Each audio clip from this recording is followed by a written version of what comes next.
Bonjour à tous, c'est Antoine, bienvenue sur Patchflix, on va parler hommes et animaux, avec le docteur Bruno ici présent. Bonjour docteur. Salutations à vous tous. Docteur, je vous laisse la parole, expliquez-nous en quoi la théorie de l'évolution est fausse. Je vois que vous avez préparé un texte bien structuré. Pourquoi tu cries?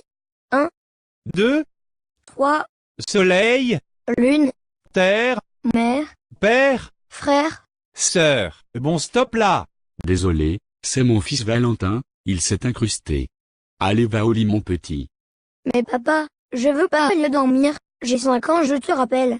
Allez, Tfouralaïk, va dans ta chambre, mon tout petit enfant des prés. Après ce moment assez gênant, nangé comme on dit dans la cité, on va revenir sur le sujet si vous le permettez. Donc, je remercie tout particulièrement, Antoine, de m'avoir invité, pour que je vous explique que la théorie de l'évolution est fausse. Mais je vous remercie vous aussi, qui regardez cette vidéo pour le temps que vous prenez pour m'écouter. Allez dépêche-toi, j'ai d'autres émissions à tourner, j'ai pas que ça à faire de t'écouter remercier les gens. Donc aujourd'hui on va parler de la théorie de l'évolution d'après Charles Darwin et de ces grosses erreurs qui font que ça ne peut pas être vrai. Et, Au sommet. recule ta bouche du micro là, c'est pas toi qui paye. T'as mis ta bouche dessus, va falloir que je le lave à l'eau de Javel. Désolé, donc aujourd'hui on va parler de la théorie de l'évolution d'après Charles Darwin et de ces grosses erreurs qui font que ça ne peut pas être vrai. Je vais tout vous présenter, sur ce diaporama.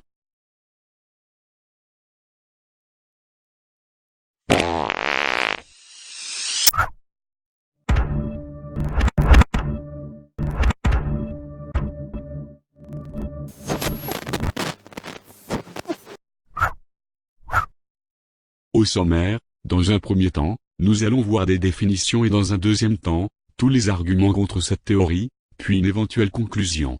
Premièrement, qu'est-ce que le darwinisme?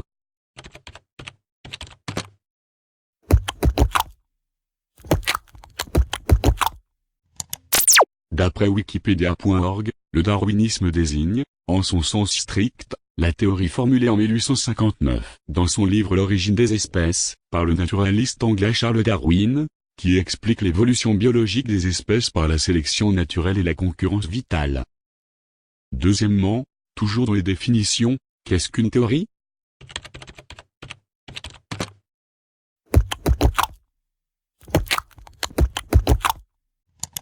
D'après l'internaute.fr, une théorie est un ensemble de lois, de règles, d'opinions, d'idées, de concepts, etc. sur un sujet particulier. Ou bien, un système conceptuel élaboré pour tenter d'expliquer certains phénomènes. Ou encore, des connaissances abstraites, des spéculations. Une théorie n'est donc pas un fait scientifique prouvé mais seulement une hypothèse, comme on dirait en français, en théorie c'est comme ça que ça se passe. Dans cette théorie, il est dit que l'homme descend du singe, et que celui-ci descend des serpents et des lézards. Là-dessus y a pas de lézard.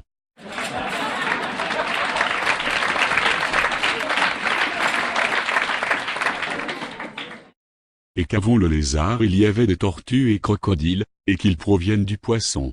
Et que celui-ci viendrait de la bactérie. J'espère qu'ils ne vont pas me filer de microbes, Enfin bref, c'est donc une succession d'êtres vivants par rapport à des milliers et des milliers d'années, mais nous verrons si elle tient la route. Ah oui j'oubliais, d'après ces définitions alors on ne peut pas affirmer qu'on vient du singe ou des animaux en général, en disant on vient du singe ou autre animal avec fermeté, ce serait une grossière erreur. Deuxième partie, les preuves que la théorie de l'évolution est fausse. Petit 1. En archéologie nous n'avons jamais retrouvé de mi-poisson mi-reptile ou de mi-serpent mi-singe. En plusieurs milliers d'années on aurait dû en trouver et pourtant rien de tout cela, on remarque qu'il n'y a pas de lien de descendance entre ces animaux. On a trouvé des fossiles d'animaux qui sont identiques aux animaux actuels. C'est bien la preuve qu'il n'y a pas d'évolution. Et si les animaux évoluaient on devrait retrouver toutes les phases de l'évolution en fossiles, ce qui n'est pas le cas. Donc juste cela suffit pour faire écrouler la théorie, mais on va quand même continuer les arguments au cas où, pour ceux qui en veulent plus. Petit 2. C'est juste de la logique, si les singes ont évolué en hommes alors pourquoi restent-ils des singes? Ce n'est pas du tout logique puisque, s'il y a même seulement un singe, les autres ne seraient pas différents et devraient pouvoir aussi devenir des hommes, mais on ne remarque pas du tout ça aujourd'hui, mais c'est bien que cette théorie est fausse. Petit 3. En 1912, les chercheurs de l'époque ont fait une découverte d'un crâne humain associé à une mâchoire inférieure d'orang-outan. Ils se sont fait avoir par cette fausse info. Et ce prétendu ancêtre de l'homme, appelé Homo eanthropus dawsonia, a été pris par plusieurs scientifiques pour réel ancêtre. Beaucoup de scientifiques se sont donc fait avoir en 1912. On ne sait pas qui a mis en place cela, pour tromper les gens, mais il y a des personnes accusées comme Sir Arthur Conan Doyle, de Chardin, ou encore de Hobson. En 1920 un anatomiste démontra la fausseté de cet ancêtre, mais ce n'est qu'en 1953 que des analyses imparables ont prouvé que le fossile était faux.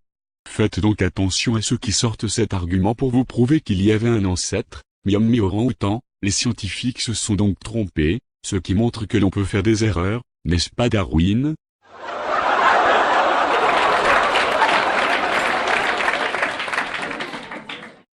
Petit 4. D'après beaucoup de gens, la théorie de Darwin est contre la religion, mais je vais vous montrer que c'est faux, et que cette théorie de l'évolution montre l'existence de Dieu, d'après ma propre réflexion et des recherches simples. Allons sur wikipedia.org par exemple.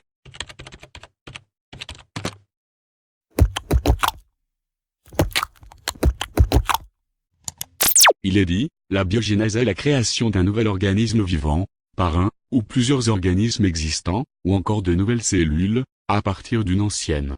Et pour la petite histoire, au XVIIIe siècle, le biologiste italien Lazzaro Spallanzani réfute la biogénèse suite à une série d'expériences.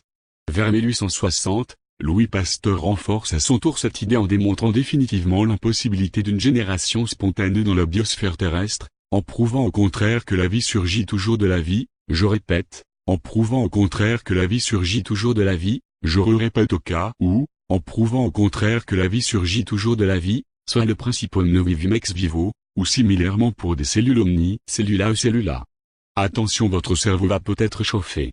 Donc le premier être vivant ne peut être créé qu'à partir de quelque chose de vivant. Que ce soit une bactérie ou autre. Mais je sais ce que vous allez me dire, qu'alors Dieu vient de quelque chose de vivant, sauf que c'est là où la loi de la biogénèse fonctionne vraiment partout en tout lieu, en tout temps et avec tout le monde. Un être vivant, je répète, vivant, ne peut être créé qu'à partir de quelque chose de vivant, et comme Dieu n'a pas été créé, je répète, il n'a pas été créé, sinon, il ne serait pas Dieu, mais une créature comme une autre, alors la loi de la biogénèse fonctionne. Et on sait que le premier être vivant sur Terre est créé vu qu'il ne peut pas provenir d'un caillou ou toute autre chose non vivant. La théorie de Darwin prouve que Dieu existe, et Dieu dit que l'homme ne vient pas du singe, mais que le singe est apparu après l'homme, car il a puni une partie d'un peuple qui lui a désobéi. Donc Dieu réfute la théorie de l'évolution. Et si donc, on dit que la théorie de l'évolution est fausse, alors ça prouve que Dieu disait vrai et c'est une des multiples preuves qu'il existe. Ah oui, et si on ne peut pas prouver quelque chose après tant d'années, comme là la théorie de l'évolution, alors cela veut dire que c'est faux. Par exemple, si je mets l'hypothèse que 1 plus 1 égale 3 et que l'on ne peut pas le prouver, alors c'est faux. Vous allez me dire que l'on ne peut pas prouver l'existence de Dieu, mais j'en ferai une vidéo avec toutes les preuves, Inch'Allah. Aujourd'hui, on peut tout prouver, sauf ce qui est faux. Et que la paix soit sur vous.